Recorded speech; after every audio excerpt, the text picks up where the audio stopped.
(2023년 5월 6일) 이정훈입니다.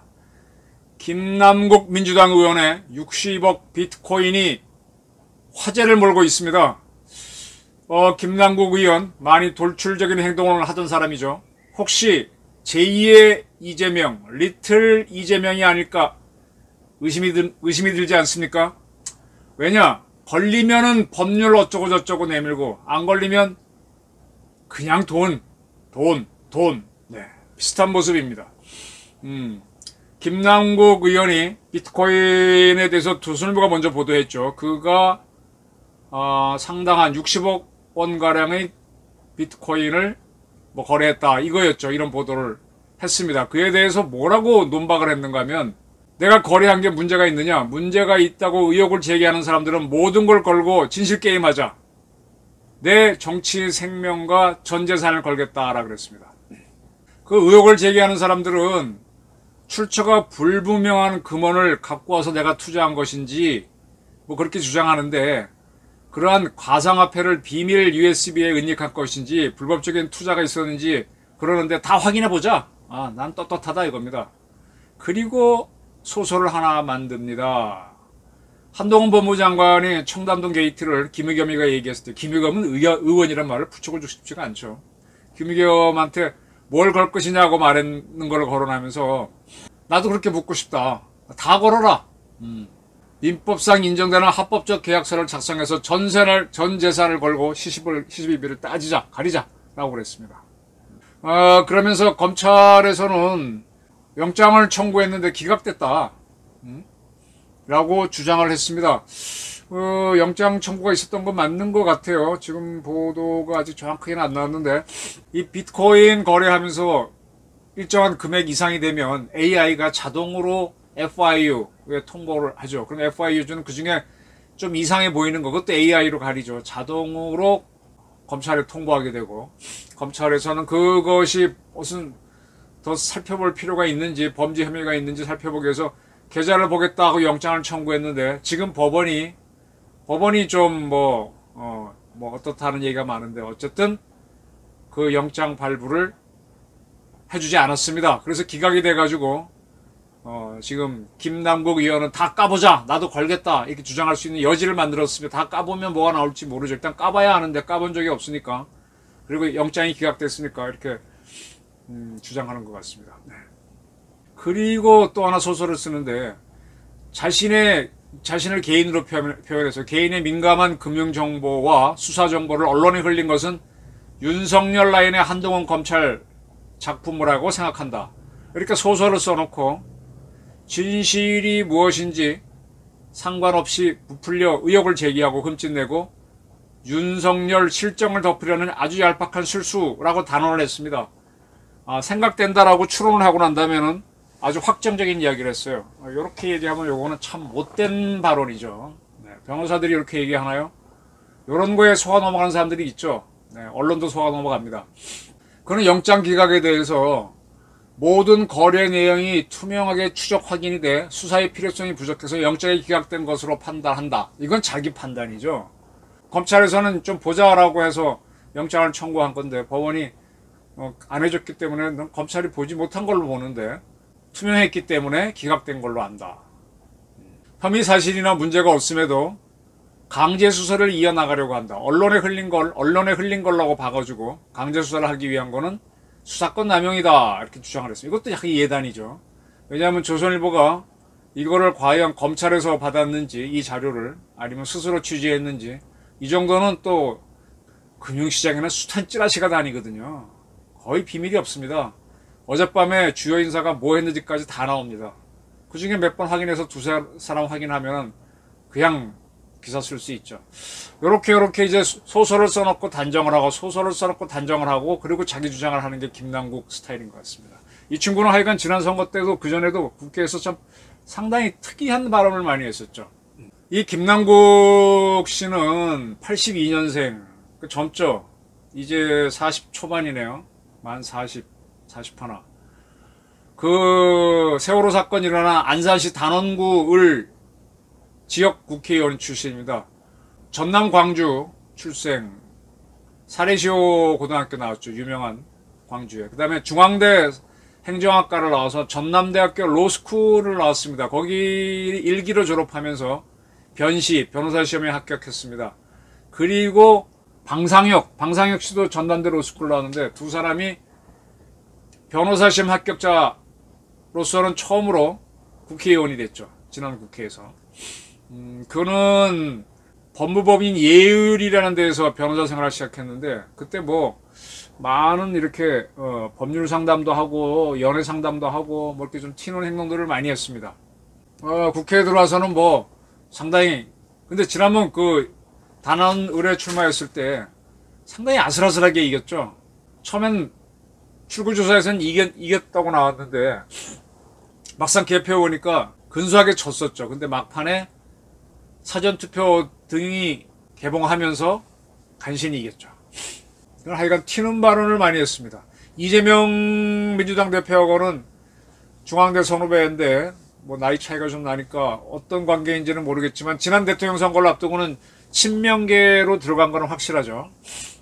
이재명 지지 모임인 대한민국 성장과 공정포럼에 참가하면서 쭉 그쪽으로 갔습니다.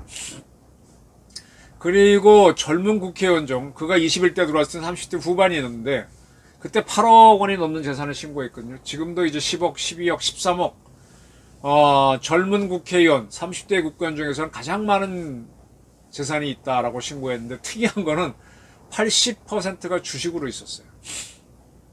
그는 노영민 씨가 대통령 비서실장 때 집이 청주에 하나, 서울에 하나 있다 이렇게 밝혀서 시끄러웠죠. 그걸 아주 상당히 비난한 적이 있습니다.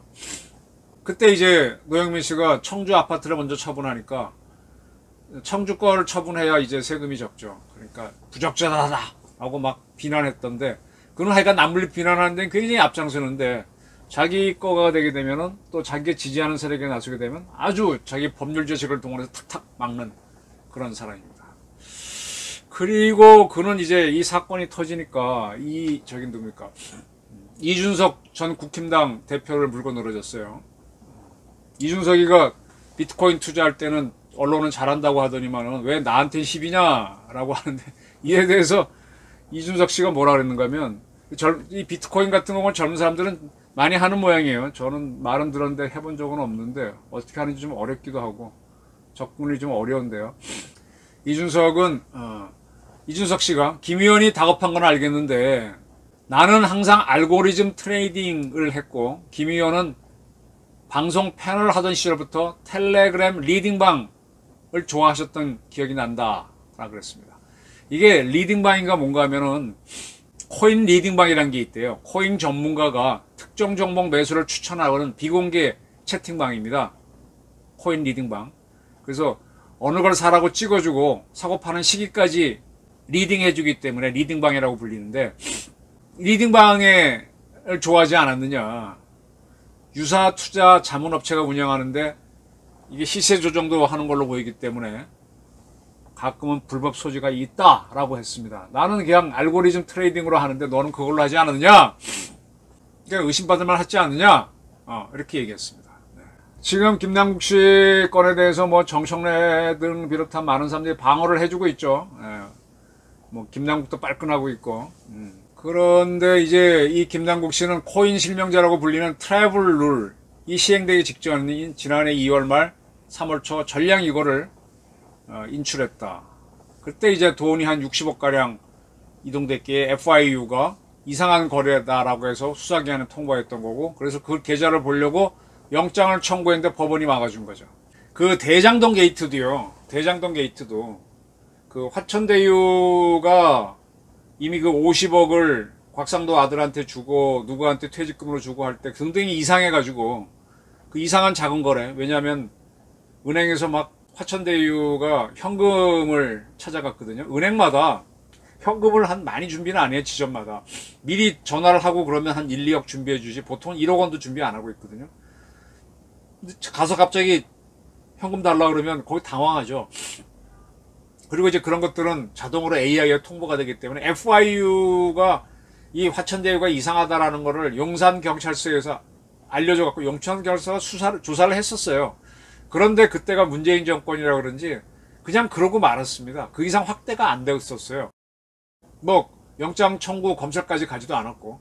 그러다가 대통령 선거가 다가오면서 이낙연 대 이재명 구도가 형성되니까 이낙연 씨 쪽에 가까운 걸로 보이는 박종명 경기 경제신문 기자가 화천대유는 누구의 겁니까? 하고 이재명 씨한테 묻는 그러한 칼럼을 쓰면서 빵 터진 겁니다.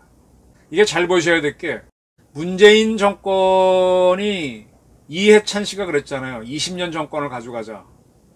당연히 문재인 당대에서 끝나는 게 아니라 누군가가 이제 민주당에서 후보가 또 정권을 이어가고 그렇게 되기를 굉장히 민주당 사람들은 바랬어요. 그걸 하려면은 그렇게 해야만 제가 이렇게 선거 때마다 돈을 만들더만요.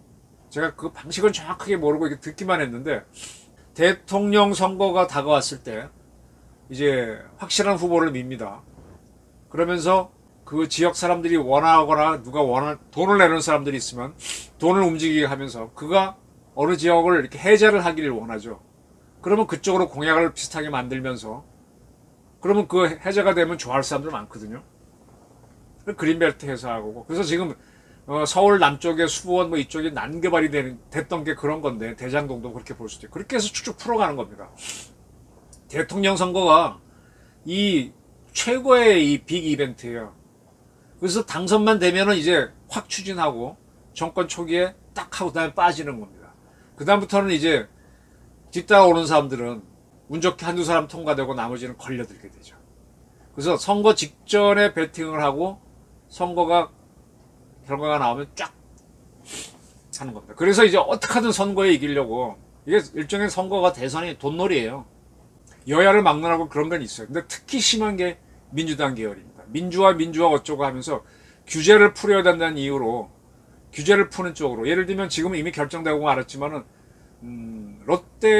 롯데 그 100층짜리 건물을 지으려고 할 때 그때 제가 쭉 취재해 보니까 온갖 그 업자들이 움직이면서 정치권에 뭐 얘기를 하고 또 민주화 어쩌고 얘기하면서 여야가 막 떠들게 해가지고 결국은 성남공항에 활주로를 돌리고 100층짜리 건물을 짓게 만들어버리죠.